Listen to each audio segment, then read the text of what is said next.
Barbara Kerridge. Thank you, Mr. Speaker. That effort by MP Clayton Cosgrove, the Honourable Clayton Cosgrove, is going to be a little hard to follow because being one who favours beer drinking myself, I don't know the names of the wines quite as closely as he does, but I would actually like to just make mention of Villagrad Winery, which is in Ohaupo in my electorate, which had a fire in the last 12 months and has literally risen from the ashes and rebuilt, and it has got going again. So it's a pleasure today to speak on this bill. New Zealand wines do attract a premium in the overseas market, and we do need to preserve and build on this. And I want to make note of the fact that for 20 consecutive year on year, the wine industry has had an increase in export value.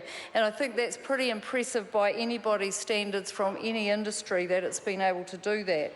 The other thing of note, when we talk about geographics as related to wine, it is important to note that we have 550,000 wine tourists in this country.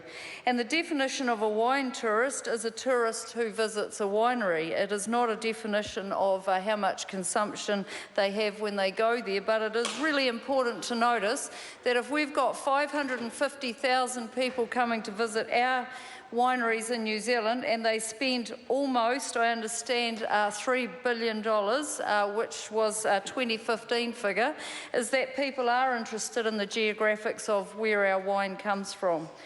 So this is actually, this bill was actually, the original, it's replacing or updating a bill that was passed in 2006, and it was never enacted, and as the reasons that my colleague Stuart Smith explained before, he's been well integrated into this industry, that negotiations never began with the EU. But at this point in time, there is an additional advantage of bringing the Act into force, is that will support New Zealand's interest in launching free trade agreement negotiations with the EU.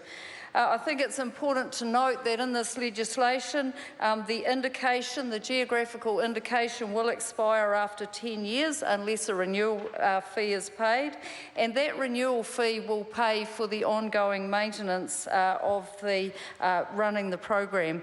It's also important to note that the terms New Zealand, South Island and North Island will be protected, and it will be offensive. The registrar will have the ability to turn it down if any offensive names coming forward.